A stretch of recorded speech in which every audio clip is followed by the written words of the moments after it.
कहानी का शीर्षक है भूल सुधार। उसका नाम रूपाली था और वह थी भी रूप का खजाना। मेरे विद्यालय में वह एक अध्यापिका के रूप में आई थी। उसको प्रथम देखते ही मुझे बहुत अच्छा लगा। परिचय प्राप्त करने पर ज्ञात हुआ कि वह विवाहित है। उसकी 5 साल पहले शादी हुई थी। रूपाली 3 बहनें और एक भाई थे। वह अपने माता पिता की सबसे छोटी संतान थी। बहुत लाड़ प्यार से पली थी। अर्थशास्त्र विषय में एमए किया था। वह बहुत ही संस्कारी संघ परिवार की लड़की थी, पर भाग्य तो बहुत बलवान है।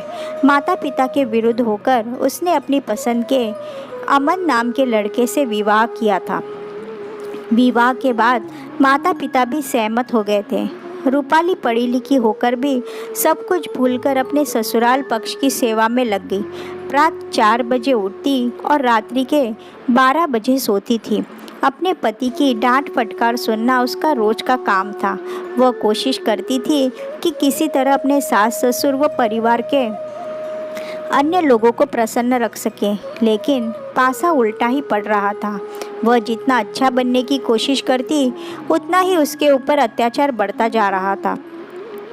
धीरे धीरे उसके पति ने उस पर हाथ उठाना भी शुरू कर दिया था। बिना कारण ही उसको मारा पीटा जाता था। वह रोती चिल्लाती, पर उन जालिमों पर कोई फर्क न पड़ता था। उसका पति बहुत ही अय्याश किस्म का था। उसके अन्य लड़कियों के साथ भी संबंध थे। रूपाली सब कुछ सहन करती रही, क्योंकि वह पति का घर छोड़कर अपने माता पिता का दिल दुखाना नहीं चाहती थी। उसने अपनी मर्जी से विवाह किया था, इसलिए वह सारे अत्याचार सहती रही। पर एक समय ऐसा आया जब रूपाली की सहनशीलता जवाब दे गई। रूपाली के ससुराल में उसकी 2 ननंद, उसका पति, बस सास ससुर थे। दोनों नंदों का विवाह हो चुका था। एक ननंद अपना ससुराल छोड़कर 3 साल के पुत्र को लेकर मायके आ गई थी। रूपाली पर होने वाले अत्याचार की वह मुख्य जड़ थी। ठीक ही कहा गया है कि आज घर घर में नारी ही नारी की दुश्मन है। उसका नाम सुशीला था। उसके दिमाग में सदैव नकारात्मक विचार ही चलते थे। वह बहुत क्रूर स्वभाव की थी। सुशीला ही थी जो रूपाली के पति और सास के कान भरती रहती थी। उसके ही कहने पर रूपाली के पति ने उसके पिता से एक बड़ी गाड़ी की मांग की थी। रूपाली के पिता ने अपनी पुत्री के सुख के लिए उनकी यह बात मानकर इनोवा गाड़ी भी खरीद कर दी। लेकिन रूपाली पर अत्याचार कम नहीं हुआ। वह दर्द से कराहती रहती थी। वह अपनी करनी पर बहुत पछता रही थी। उसकी समझ में नहीं आ रहा था कि वह क्या करे। एक बार उसने अपने पति से नौकरी करने की बात कही तो उसका पति भड़क उठा। तुमसे नौकरी करवाकर घर में नौकरानी रखूंगा? तुम नौकरी के विषय में सोचना भी मत। मेरी माँ और बहन की सेवा कौन करेगा? घर के काम कौन करेगा? एमए तक पढ़ी लिखी रूपाली अंदर ही अंदर टूटती जा रही थी। वह भगवान से प्रार्थना करती, अपने भाग्य को कोसती, हे भगवान, तुमने मेरे भाग्य में और कितने दुख लिखे हैं। अब रूपाली ने सोचा कि अगर एक बच्चा हो जाए तो वह उस बच्चे के सहारे अपना जीवन काट लेगी। लेकिन अमन उसको अपने पास बैठने तक नहीं देता था। एक बार उचित समय देखकर रूपाली ने अमन से कहा, मुझे एक बच्चा हो जाए और मुझे कुछ नहीं चाहिए। तब अमन उस पर भड़क उठा, तुमने बच्चे के विषय में सोचा कैसे? मुझे तुमसे कोई बच्चा नहीं चाहिए। तुम इस घर में सिर्फ एक नौकर की तरह रहो। तुम्हें रोटी, कपड़ा और रहने के लिए मकान सब मिल रहा है। तुमको किस बात की कमी है? अमन हर दिन रात में 12-1 बजे के बाद नशा करके आता और रूपाली पर अत्याचार करता, उसको मारता पीटता। दिन में उसकी सास ननंद उसके साथ दुराचार करती थी। उसको सबसे बाद में बचा कुचा खाना दिया जाता था। 5 साल तक रूपाली अपने ससुराल पक्ष के दुराचार सहती रही। एक रात अचानक उसके मन में एक ख्याल आया कि इस तरह पशुओं की तरह जीने से तो अच्छा है कि मैं इस घर को छोड़कर भाग जाऊं और नौकरी करके अकेली रहूं। इस एक विचार के उसके अंदर खुशियों का संचार होने लगा। बस फिर क्या था, एक दिन शाम को वह अपना कुछ सामान लेकर अपने पिता के घर आ गई। उसको देखते ही उसके माता पिता और भाई भाभी को बहुत धक्का लगा। वे सोचने लगे, लोग क्या कहेंगे। उन्होंने सोचा 2-4 दिन में समझा बुझाकर वापस ससुराल भेज देंगे, लेकिन वह दिन कभी नहीं आया। रूपाली ने दृढ़ निश्चय कर लिया था कि वह अब अपने ससुराल कभी नहीं जाएगी। 5 साल उसने बहुत पीड़ा दुख सहन किया, उसको बहुत अपमानित किया गया, लेकिन अब वह नए सिरे से अपना जीवन शुरू करेगी। माता पिता और भाई के बहुत कहने पर भी वह टस से मस नहीं हुई। उसके इस निर्णय पर उसके पिता को हार्ट अटैक हो गया। समय पर ठीक प्रकार इलाज होने के कारण उनके प्राण बच गए।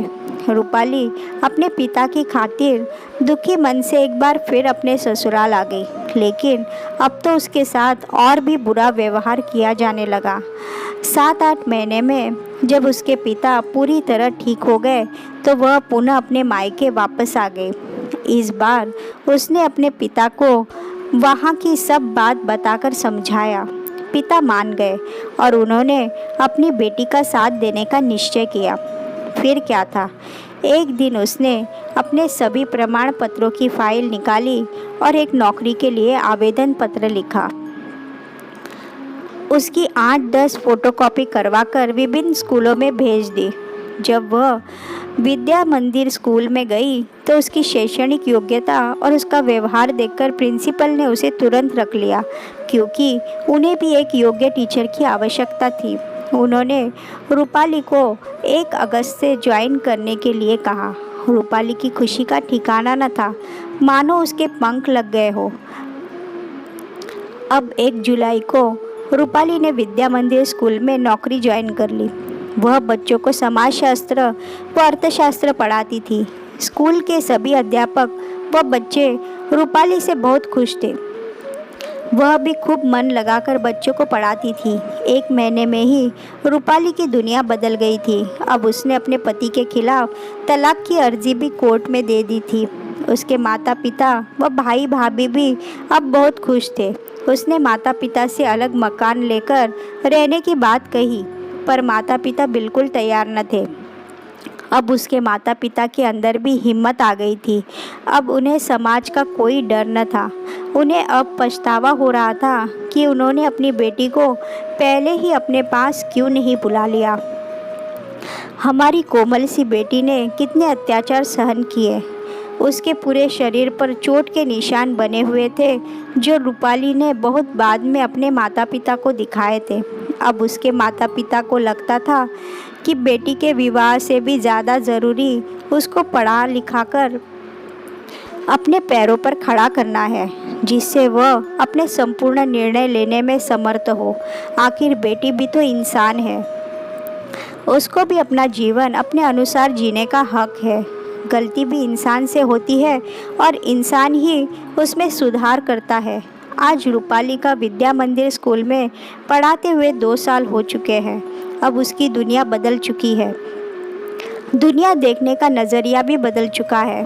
उसका अपने पति से संबंध विच्छेदक हो गया है। वह बहुत खुश है। उसके माता पिता उसके पुनर्विवाह के लिए एक अच्छे वर की तलाश कर रहे हैं। आज हर माता पिता का यह कर्तव्य है कि वे पहले बेटी को पढ़ाए लिखाएं, उसे अपने पैरों पर खड़ा करें, तत्पश्चात उसका विवाह करें। अगर बेटी से कोई नादानी हो जाए तो उसे एक मौका अपने आप को सुधारने का अवश्य दें। तभी हमारे देश की बेटियों का कल्याण होगा, देश का कल्याण होगा।